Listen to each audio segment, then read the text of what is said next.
내 속 곧 내 육신에 선한 것이 거하지 아니하는 줄을 아노니 원함은 내게 있으나 선을 행하는 것은 없노라. 내가 원하는 바 선은 행하지 아니하고 도리어 원하지 아니하는 바 악은 행하는도다. 예. 바울 사도가 거의 노년에 이 로마서를 썼는데 이 거의 노년에 이른 바울이 이렇게 고백을 하고 있어요.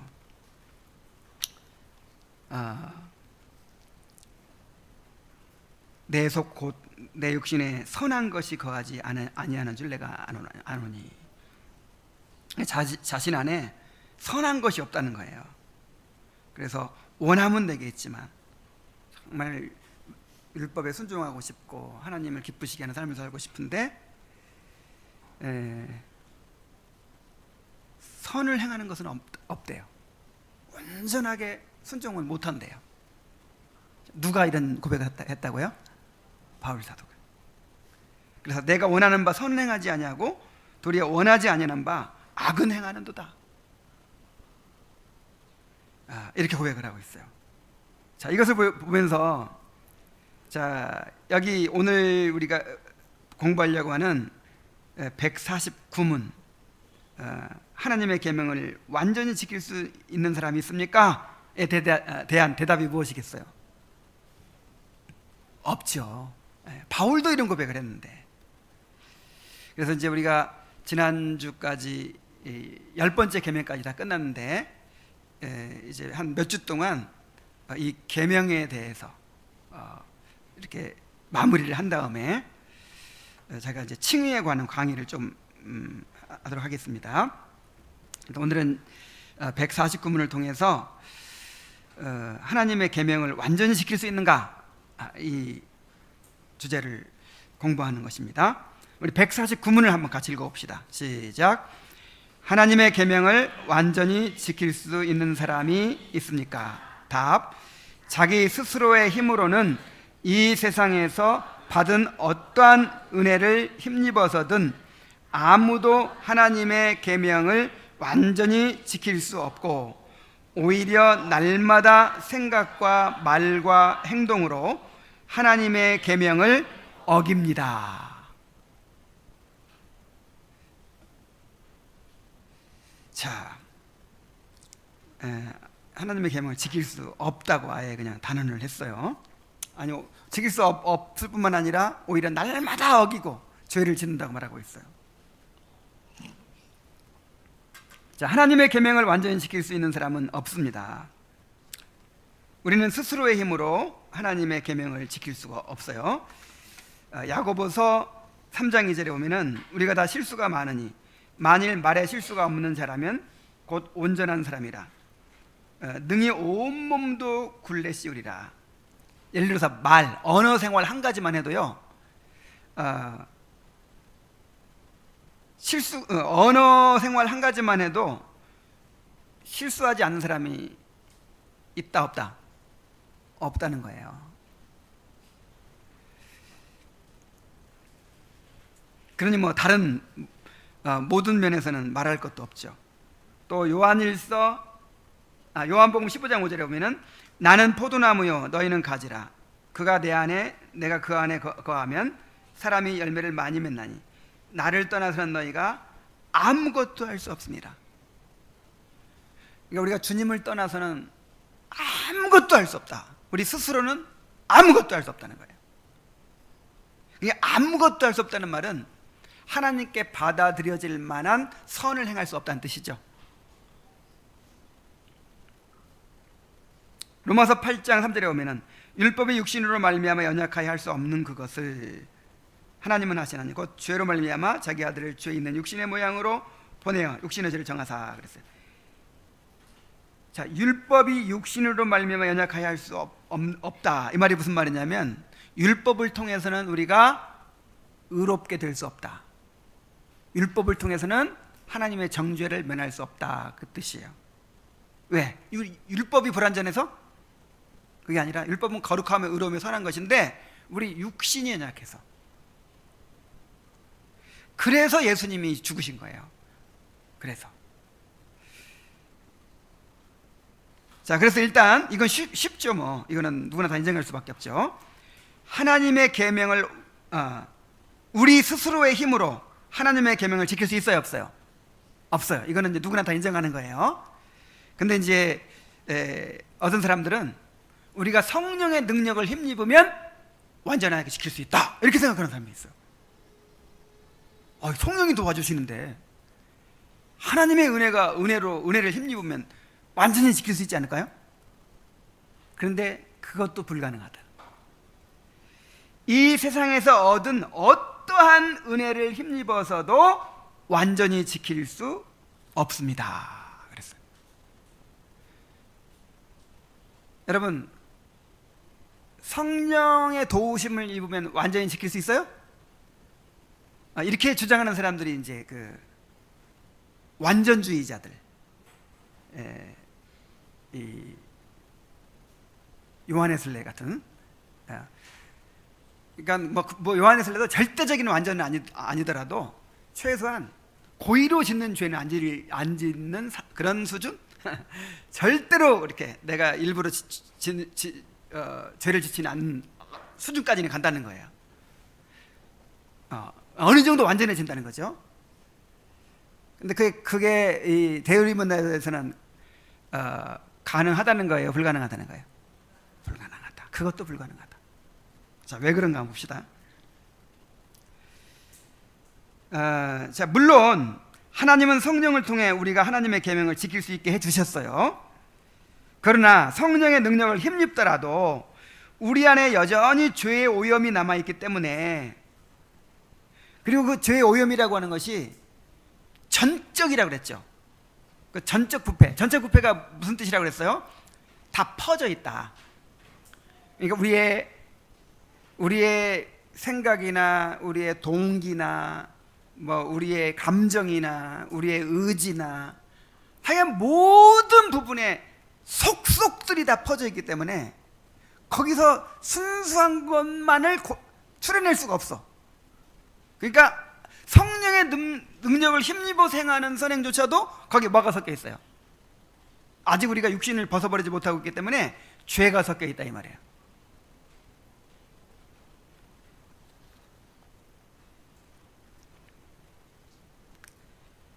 그래서 성령으로 말미암아 거듭난 사람일지라도 현세에서는 이 원죄의 부패가 완전히 근절되지 않으며 다만 억제될 뿐입니다. 그러니까 이 원죄가 없어지지 않아요. 우리가 죽기 전에는 다만 억제될 뿐이라는 말이죠. 얼마나 더 많이 억제되느냐 이것이지, 아무리 성령의 능력을 힘입어서 선을 행해도 거기에 뭐가 들어있어? 뭐가 들어있어요? 죄의 오염이 섞여 있어요. 그래서 전도서 7장 20절에 선을 행하고 전혀 죄를 범하지 아니하는 의인은 세상에 없기 때문이라 그랬어요. 그러니까 아무리 성자라고 불리는 사람도 계명을 완전히 지킬 수 없어요. 요한일서 1장 8절 10절에 보면은 만일 우리가 죄가 없다고 말하면 스스로 속이고 또 진리가 우리 속에 있지 아니할 것이요. 그러니까 어떤 사람이 난 지금까지 거짓말을 한 번도 한 적이 없어, 그런다면 그게 거짓말이야. 그게 그런 것처럼 나는 나는 완전하게 율법을 지켰어, 나는 죄가 없어, 그러면 그 자체가 죄예요. 벌써 자기를 속이고 있는 거예요. 그럴 리가 없어.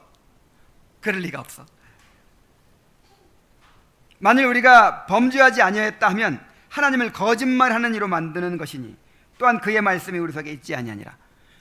하나님은 성경을 통해서 뭐라고 말씀하세요? 모든 사람이 다 죄인이라고 하고 선을 행하는 의인은 세상에 아직 없다고 막 그러는데 자기는 다 지켰대. 그럼 누가 거짓말쟁이에요? 하나님이 거짓말쟁이에요? 사람이 거짓말쟁이. 그러니까 자기가 죄 없다고 하는 사람은 누구를 거짓말쟁이로 만들어요? 하나님을 거짓말쟁이로 만드는 거예요. 갈라디아서 5장 17절 육체의 소욕은 성령을 거스르고 성령은 육체를 거스르나니 이 둘이 서로 대적하므로 너희가 원하는 것을 하지 못하게 하려 함이니라. 바울조차도 이 육신의 소욕이 자기를 사로잡아 가지고 원하는 바 선을 행하지 아니하고 원치 아니하는 바 악을 행하게 만들었단 말이에요. 로마서 7장 18절 19절 우리가 아까 읽었죠. 내 속 곧 내 육신에 선한 것이 거하지 아니하는 줄 아노니 원함은 내게 있으나 선을 행하는 것은 없노라. 내가 원하는 바 선을 행하지 아니하고 도리어 원하지 아니하는 바 악은 행하는도다. 자, 이렇게 단식하고 있어요. 자, 그래서 아무리 은혜를 많이 받아도, 아무리 은혜를 많이 받고 막 성령으로 충만해도 율법을 지킬 수 있다 없다? 완전하게 지킬 수 없다. 완전하게 지킬 수 없다. 자, 오히려 우리는 날마다 생각과 말과 행동으로 하나님의 계명을 어깁니다. 자, 첫째, 생각으로 범죄해요. 창세기 6장 5절에 보면은 여호와께서 사람의 죄악이 세상에 가득함과 그의 마음으로 생각하는 모든 계획이 항상 악할 뿐임을 보시고, 그냥 마음에 순간적으로 생각하는 것들이 다 뭐예요? 다 죄예요. 죄된 생각들을 하죠. 창세기 8장 21절에 여호와께서 그 향기를 받으시고 그 중심에 이르시되 내가 다시는 사람으로 말미암아 땅을 저주하지 아니하리니 이는 사람의 마음이 계획하는 바가 어려서부터 악함이라. 내가 전에 행한 것 같이 모든 생물을 다시 멸하지 아니하리니. 자, 하나님께서 이제 물로 세상을 멸하지 않겠다 이렇게 약속을 해주셨죠. 그 이유는 뭐예요? 인간이 어려서부터, 지금 아이들부터 지금 악해요. 자기밖에 모르잖아. 그냥 막 얼마나 이기적이에요. 자기밖에 모르고 그냥 어떻게든지 울어가지고 엄마를 이용해요. 막 악해요 아주. 어려서부터 생각하는 바가 다 악할 뿐이기 때문에 홍수 심판 하시듯이 계속 심판하려고 하면 사람이 남아나질 않게 생겼어요. 그래서 아이고 그냥 보존해 주겠다. 그리고 그것을 이제 메시아를 보내 구원하겠다 이렇게 약속하셨죠. 자, 이렇게 생각 자체가, 마음에 품은 생각 자체가 이미 너무 부패한 거예요. 그 다음에 말과 행동으로 또 계명을 범합니다. 로마서 3장 9절로 19절에 보면은 그러면 어떠하냐? 우리는 나으냐? 결코 아니라 유대인이 헬라인이나 다 죄 아래에 있다고 우리가 이미 선언하였느니라. 기록된 바 의인은 없나니 하나도 없으며 깨닫는 자도 없고 하나님을 찾는 자도 없고 다 치우쳐 무익하게 되어 선을 행하는 자는 없나니 하나도 없도다. 그들의 목구멍은 열린 무덤이요 그 혀로는 속임을 일삼으며 그 입술에는 독사의 독이 있고 그 입에는 저주와 악독이 가득하고 그 발은 피 흘리는 데 빠른지라. 파멸과 고생이 그 길에 있어 평강의 길을 알지 못하였고 그들의 눈앞에는 하나님을 두려워함이 없느니라 함과 같으니라. 야고보서 3장 2절로 13절에도 우리가 다 실수가 많으니 만일 말에 실수가 없는 자라면 곧 온전한 사람이라. 자, 이렇게 말과 행동으로 늘 범하면서, 그러니까 생각과 마음의 생각과 그 다음에 말과 행동으로 날마다 죄를 범하면서 살아요. 죄를. 자, 하나님의 계명을 어기는 것에는 율법을 거슬러 행한 것만이 아니라 마땅히 행해야 할 것을 행하지 않는 것까지도 포함됩니다. 소위문답 14문에 보면은 죄가 무엇입니까? 죄는 하나님의 법을 순종함에 부족한 것이나 혹은 그 법을 어기는 것입니다. 그랬죠? 소극적으로 행하지 않은 것도 죄고 적극적으로 어긴 것도 죄고. 그럼 여러분, 우리는 가만히 앉아서도 지금 엄청난 죄를 짓고 있어요. 마땅히 행해야 할 것을 하지 않고 있으니까.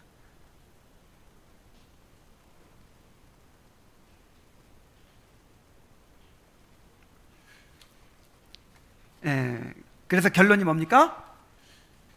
이 땅에서 우리가 하나님의 계명을 완전히 지킬 수 있다 없다? 없다 하는 거예요. 그래서 오늘 오전에 우리가 배웠듯이 율법의 행위 가지고는 율법 행위 가지고는 의롭다 하심을 받을 수가 없다. 이건 구원의 길로 주신 것이 아니다 하는 것입니다. 자, 그러면 그 율법을 왜 주셨습니까? 오전에도 그런 질문이 있었는데 율법을 왜 주셨을까요? 그래서 그 율법의 3용도에 대해서, 3가지 목적에 대해서 이제 제가 정리를 또 했어요. 자, 오전에는 한 가지 목적만 얘기했죠. 무슨 목적? 죄를 깨닫게 하는 목적. 근데 그 하나님께서 우리에게 율법을 주신 목적이 3가지가 있어요. 3가지. 그걸 한번 살펴보면서 이 하나님의 율법에 대해서, 계명에 대해서 생각해 봅시다. 자, 첫 번째 용도는 뭐냐면요, 죄를 깨닫게 하는 거예요. 어떻게 하는 것? 죄를 깨닫게 하는, 이것을 신학적 용도라 그래요. 로마서 3장 19절로 20절 같이 읽어봅시다. 시작.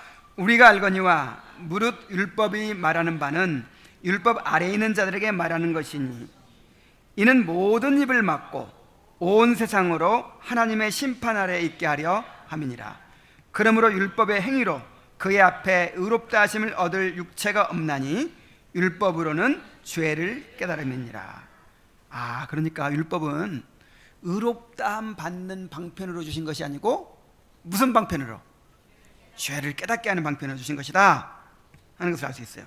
갈라디아서 3장 24절 25절에도 읽어봅시다. 이같이 율법이 우리를 그리스도께로 인도하는 초등교사가 되어 우리로 하여금 믿음으로 말미암아 의롭다함을 받게 하려 함이라. 믿음이 온 후로는 우리가 초등교사 아래에 있지 아니하도다. 율법이 초등교사 역할을 한다는 거예요. 자, 우리는 이제 어떻게 비유를 하면 좋을까요? 우리 아이가 음악에 재능이 있는 거예요. 그래서 이제 바이올린을 이제 가르치는데, 바이올린을 배우려면 누구한테 배워야 돼요? 위대한 바이올린 연주자한테 배워야 되겠죠. 근데 처음부터 딱 보내기보다 일단 그 기초를 좀 가르치고 하는 이제 초등 교사, 그 사람한테 어느 정도 익혀가지고 이제 보내려고 하는 거예요. 바로 그런 식으로 율법이, 진짜 우리의 교사는 누구냐면 그리스도예요. 우리를 구원해 주시는 분 누구라고요? 그리스도. 근데 그리스도께로 인도하는 초등교사 역할을 한다는 것이죠. 어떻게 함으로 해서? 죄를 깨닫게 함으로 해서. 죄를 깨달아야 그리스도가 갈 거 아니에요. 그래, 병원으로 하면 진단 방사선 과정 되죠.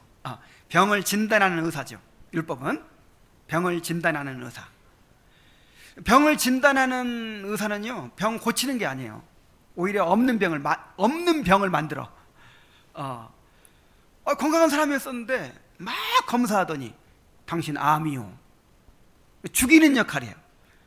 그래서 율법은 죽이는 역할, 정죄하는 역할, 진노를 이루게 하는 역할이에요. 그래가지고 어디로 인도해요? 그러니까 이제 당신은 암이요 그러면서 집에 가시오 그러나요? 당신 치료해줄 의사, 누구한테로 가시오 그러잖아요. 자, 율법이 그런 역할이란 말이에요. 루터는 이렇게 말했어요. 자신의 죄를 깨닫지 못하고 자기 의가 깨어지지 않은 사람들은 하나님 앞에 흉측한 괴물이요 제멋대로 날뛰는 짐승이라 그랬어요. 야, 정말 여러분, 우리는 그냥 창기나 세리나 막 겉으로 막 죄가 드러난 이런 사람을 괴물이라고 생각하죠. 이런 사람을 짐승이라고 생각하죠. 하나님은 물론 그런 사람도 짐승이나 괴물이지만 진짜 하나님께서 흉측한 괴물, 날뛰는 짐승으로 바라보는 사람은 어떤 사람이냐? 교회도 열심히 다니고 선한 일도 열심히 하고 기도도 열심히 하고, 그런데 자기 의가 깨어지지 않은 사람, 내가 스스로 의롭다고 생각하는 사람, 이런 사람처럼 징그러운 사람이 없어요. 이런 사람처럼 치명적인 병자가 없어요. 구제불능이고요. 이거는 오죽했으면 세리와 창기가 구원받는데 그 바리새인들은 버림받았겠어요. 여러분, 진짜 하나님 보시기에 흉측한 괴물, 날뛰는 짐승이 어떤 사람들인지를 알아야 돼요. 아무리 큰 죄인이라도 그리스도는 구원하지 못할 사람이 없습니다. 그러나 자기 죄를 깨닫지 못하고, 에이, 그래도 나는 누구보다는 의로워, 나는 그래도 이렇게 살아왔어, 나는 어떤 사람이야, 이런 사람은요 그야말로 징그러운 사람이에요. 이런 사람은 정말 구제불능인 사람이에요. 그래서 이런 사람들을 이제 소망이 있으려면 어떻게 해야 돼요? 이런 사람이 소망이 있으려면 율법의 몽둥이로 두들겨 패야죠. 율법의 몽둥이로 맞아야 이제 깨진단 말이에요. 자, 또 칼빈은 율법은 우리의 죄를 보여주는 거울과 같다 그랬어요. 자, 그래서요 여러분, 오늘날 교회가요 이 율법의 제1용도를 제대로 가르치지 않죠. 그래서 사람들을 참 선하게 만들고 훈련시키고 양육하고 선한 일도 많이 하고, 그래서 막 교회를 막 거룩하게 만드는 것 같은데 사실 뭘로 만들고 있어요? 지금 흉측한 괴물로 만들고 있어요. 흉측한 괴물, 날뛰는 짐승으로 만들고 있어요. 자기 의를 자랑하고 자기 의를 쌓아가고 자기 공로를 쌓아가고.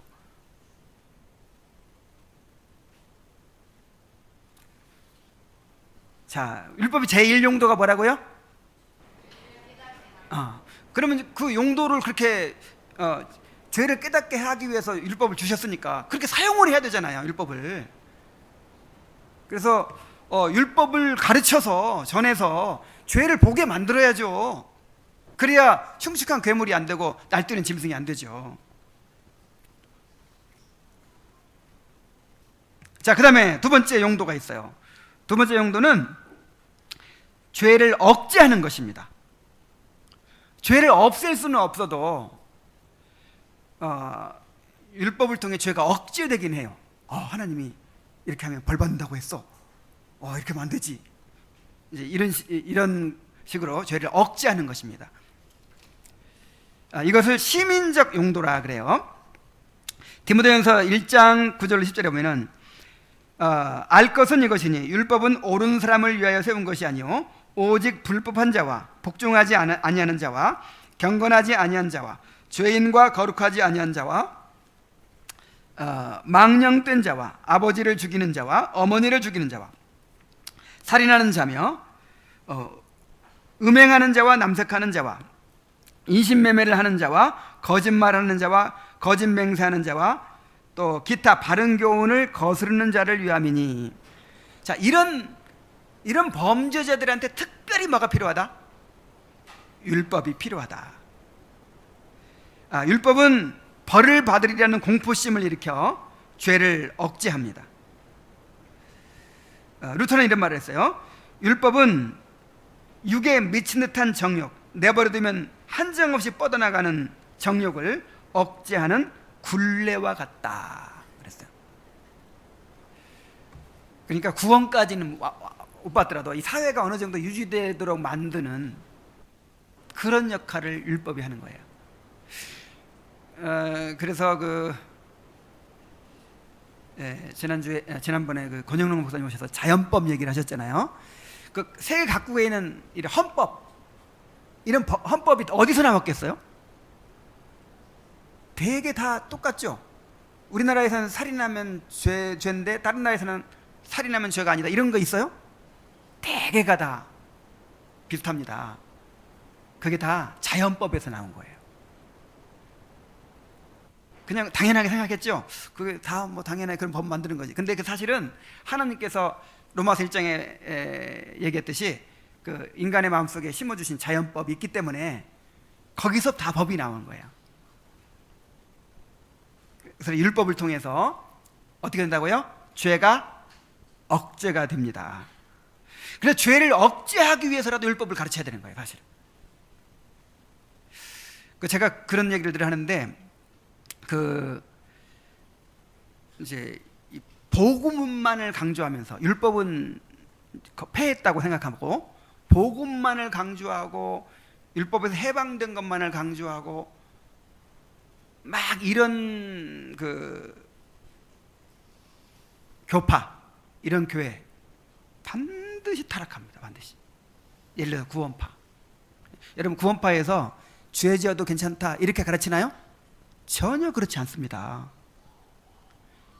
여러분, 구원파 교회 한번 가보면요 똑같을 거예요. 일반 교회하고 복음주의 교회가 똑같아요. 우리 전에 있던 교회에서 구원파 교회를 뭐 1년인가 다녔는데 그게 자기가 구원파인지도 모르고 다녔어. 자기가 다니던 교회가 똑같은 거예요. 그러다가 나중에 이제 뭐 구원파 무슨 뭐 구원파다 알고는 이제 우리 교회에 온 사람이 있었어요. 그러니까 우리가 생각하는 것처럼 그렇게 크게 다르지 않아요. 뭐가 강조되냐면은 복음이 그렇게 강조되죠. 우리가 값없이 구원 받았다, 뭐 의롭다함 받았다, 뭐 그것만 강조해요. 그리고 뭘 강조하지 않아요? 회개를 강조하지 않고 죄를 지적하지 않고. 그리고 지적할 필요가 없는 거예요. 그냥 뭐 값없이 그냥 구원 받아버리는데. 그러니까 균형을 잃으면요 반드시 문제가 생겨요. 반드시. 그래서 구원파라든지 다락방이라든지 하여간 그런 교파 내지는 그런 교회들, 그쪽만 강조하는 그런 사람들은요, 근데 우리 인간은 부패해가지고 그야말로 끊임없이 죄가 막 나오잖아요. 근데 그게 억제가 안 되는 거예요. 억제가. 왜냐하면 은혜로 우리가 이제 첼로 역장 다음 이번 주에 배울 내용이 자이라는 사람인데, 이렇게 지나치게 그 율법은 무시하고 이렇게 값없이 은혜로 구원받는다는 것만 이렇게 생각하는 그런 무율법주의에 빠지면요 죄를 우습게 여기게 돼요. 왜냐하면 죄 한두 번 짓는 게 별거 아닌 거예요. 그리스도의 은혜가 얼마나 큰데. 그래가지고 반드시 도덕적인 타락으로 나아가요. 그래서 여러분 꼭 무슨 뭐 성화가 안 되고 구원받는 것과 관계없더라도 죄를 억제하기 위해서라도 뭐가 필요하다고요? 율법이 필요해요. 율법을 늘 가르쳐야 되는 거예요. 자, 그 다음에 제3용도가 있어요. 세 번째 용도. 세 번째 용도는 뭐냐면 구원받은 자의 삶의 규범이 되는 것이죠. 구원받은 자가 어떻게 살아야 되는가, 어떻게 하나님을 기쁘시게 할 수 있는가를 보여주기 위해서 율법이 필요하다는 것이죠. 이거를 규범적 용도라 그럽니다. 에레미야 31장 30절에 보면은, 그러나 그날 후에 내가 이스라엘 집과 맺을 언약은 이러하니, 새 언약을 맺겠다 이거죠. 곧 내가 나의 법을 그들의 속에 두며 그들의 마음에 기록하여 나는 그들의 하나님이 되고 그들은 내 백성이 될 것이라. 그러니까 율법 따로 나 따로가 아니라, 그러니까 율법에는 나를 맞추려고 늘 이렇게 하니까 돼요, 안 돼요? 안 돼요. 근데 하나님이 그 율법을 마음에 새겨버리겠다, 내 본성이 되게 해주겠다. 그래서 바울 사도가 말했듯이 원함은 내게 있으나, 이렇게 이게 가능해지는 거예요. 구원받은 사람은, 거듭난 사람은 원함이 있어요. 원함. 여러분 정말 거룩하게 살고 싶죠? 아무리 그렇게 못 살고 있더라도 최소한 거듭난 사람은 그런 소원이 있는 겁니다. 거룩하게 살고 싶어요. 거룩해지는 것이 행복이라는 걸 알아요. 주님 닮고 싶고 주님께 순종하고 싶고,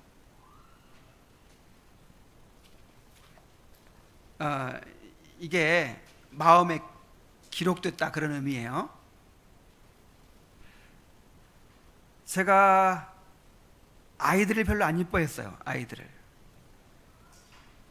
코 찔찔 흘리고 그냥 띵깡 부리고 그냥, 아유 저거 한 대 좀 때려주지 왜 이걸 안 때려주나. 그리고 청년 때는 그냥 그 아이들 엄마 몰래 그냥 꿀럼 주고 막 그랬어요. 그래가지고 내가 아기를 낳으면 내가 이렇게 이쁘게 키울 수 있을까? 그런 생각이 들더라고요. 근데 딱 낳고 보니까 어떻게 됐을까요? 그 아기를 사랑하고 아기를 위해서 희생하고 이런 마음이 싹 들어와 버렸어. 그래서 의무감이 아니야. 이건 의무감이 아니고 그렇게 해야만 된다 그게 아니고 그렇게 나와. 그렇게 하고 싶고 본성적으로 그런 것처럼 거듭난 사람은 하나님의 율법을 마음에 새겨가지고 정말 순종하고자 하는 마음이 생기는 것입니다. 에스겔서 36장 26절 27절 같은 말씀이에요. 또 새 영을 너희 속에 두고 새 마음을 너희에게 주되 너희 육신에서 굳은 마음을 제하고 부드러운 마음을 줄 것이며 또 내 신을 너희 속에 두어 너희로 내 율례를 행하게 하리니. 이거 보세요. 행하게 하겠다. 행하게 하겠다. 성령을 우리 안에 주셔가지고 마음을 부드럽게 만들고 성령을 우리 안에 주셔서 율법을 마음에 새겨 주셔가지고 성령을 의지해서 그것을 행하도록 만들어 주겠다. 행하도록. 이게 새 언약이에요. 그렇게 행하게 하리니 너희가 내 규례를 지켜 행할지라. 그래서 구원받은 사람은 하나님의 율법에 순종하며 삽니다. 그러니까 순종하며 산다는 말이 완벽하게 지킨다 그거 말이 아니라는 건 알죠? 이 말이 무슨 말이냐면 그 방향으로 간다 이거죠. 그 길로. 그래서 시편에 보면은 그 길이라는 표현을 많이 해서 길. 그러니까 늘 넘어지죠. 늘 넘어지고 자빠지고 엎어지고 뭐 그러지만 길은 그 길로 가요. 무슨 길? 주의 율법의 길로 가죠. 순종하는 길로 가죠.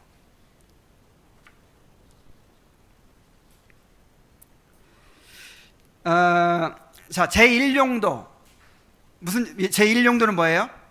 죄를 깨닫게 하는 거. 제2용도는 억제하는 거. 제3용도는 구원받은 자의 삶의 규범이라고 그랬죠. 자, 이 세 가지 용도 중에 제일 중요한 용도가 어떤 용도일까요? 제3용도입니다. 한번 생각해 보세요. 우리가 타락하지 않았다면 제1용도, 2용도가 필요 있어요, 없어요? 없죠. 그냥 하나님의 뜻이 무엇인지를 보여주는 제3용도 이것만 필요하죠. 그래서 구원받기 전에는 1용도, 2용도만 해당이 돼요. 근데 구원받고 나면 물론 1용도, 2용도도 여전히 이제 작용을 하겠지만 가장 중요한 게 뭐예요? 제3용도. 그 율법의 원래 용도는 제3용도예요. 율법의 제3용도가 가장 중요한 것입니다. 칼빈은 제3용도를 가장 중요한 본질적인 것으로 여겼습니다. 율법을 통해 하나님의 뜻을 알게 되고 우리 자신의 연약함을 알게 되고 감사의 삶을 알게 됩니다. 그래서 그 하이델베르크 요리문답에서 십계명이 어디에 위치합니까? 감사의 삶에 위치하죠. 그러니까 우리가 어떻게 감사의 삶, 구원받은 자로서 감사의 삶을 살까 할 때 해답이 뭐예요? 기도, 그 다음에 십계명이에요. 주기도문 십계명. 이게 감사의 삶으로 감사의 삶을 어떻게 살아야 될지를 가르쳐 주시는 것이 바로 십계명이에요. 십계명.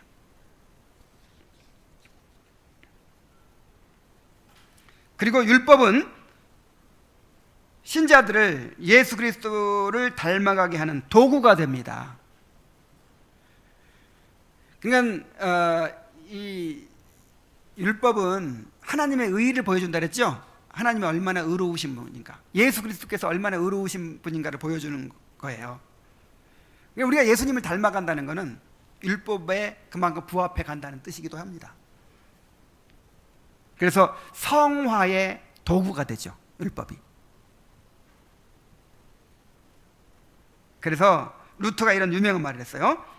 율법은 우리를 그리스도께로 인도해주고, 자, 율법은 우리를 그리스도께로 인도하고 그리스도는 우리를 율법으로 인도하신다. 또 칼빈은 이렇게 또 얘기했어요. 인간은 율법의 고발을 통해 그리스도에게로 쫓겨가고, 율법이 막 몽둥이 들고 우리를 두드러 패가지고 어디로 쫓아내요. 그리스도께로 막 몰아가는 거예요. 가기 싫거든. 우린 죄인이라 내가 왕 노릇하고 내가 주인 노릇하고 살고 싶지, 그리스도께 나 좀 살려주세요 하고 굴복하기 싫어요. 죽어도 안 하지. 그러니까 율법이 몽둥이로 두들겨 패가지고 그리스도께로 막 몰아내요. 자, 인간은 율법의 고발을 통해 그리스도에게로 쫓겨가고 복음을 통해 율법의 의무를 이루게 된다. 자, 복음을 통해 율법의 의무를 이루게 된다 그랬어요. 또 레이크라는 사람은 율법은 불신자들에게 접근하면 그들로 하여금 죄의 상태 속에서 절망하고 낙담에 빠지게 만드는 반면에 신자들에게는 의의를 사모하게 만들고 용기와 기쁨이 넘치게 만든다 그랬어요. 제가 그랬죠. 십계명을 한 몇 년간 설교했더니 교인 수가 반으로 줄어들었다. 근데 우리는 줄어들지 않았어요. 아니, 나는 참 이렇게 즐겁게 이 십계명을 강의했던 이유가 성도들이 이 말씀을 들으면서 좋아해. 마음이 시원하게 느끼고, 하나님의 뜻이 이렇구나. 정말 멋지다. 이렇게 살고 싶다. 이게 다 이게 거듭났다는 증거예요. 이 거듭난 사람만이 율법을 즐거워해요. 그렇지 않으면 율법이 얼마나 무겁겠어요. 얼마나 나를 옥죄고 그냥 꼼짝 못하게 만들고 나를 정죄하고 그냥 무섭게 만들고 그런 것입니까? 그냥 율법이 오히려 나를 기쁘게 만들고 용기를 주고 한단 말이에요.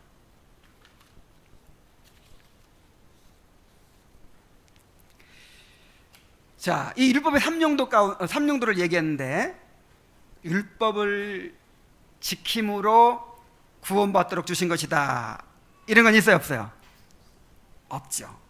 이런 건 없죠. 그래서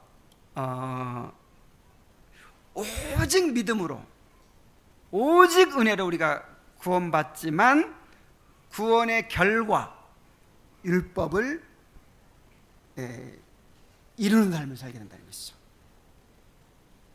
그래서 복음과 율법과의 관계가 어떻게 조화가 이루어지는지를 우리가 이론적으로도 알지만 또 이렇게 실제 삶에서도 경험하면서 복음을 풍성하게 누리게 되시기를 바랍니다. 기도하겠습니다. 하나님 아버지, 우리에게 율법을 허락해 주신 것을 감사드립니다. 복음만이 아니라 율법도 우리의 구원을 이루시는 하나님의 방편으로 허락된 것입니다. 율법이 아니었으면 우리가 어떻게 우리의 죄를 깊이 알 수 있었겠습니까? 율법이 아니라면 짐승처럼 날뛰는 우리의 육신이 어떻게 억제될 수 있었겠습니까? 율법을 통해서 우리를 그리스도께로 쫓아주신 은혜를 감사드립니다. 또한 그리스도로 말미암아 값없이 의롭다 하심을 받고 이제 성령으로 말미암아서 율법에 순종하는 삶을 살게 해주시니 감사드립니다.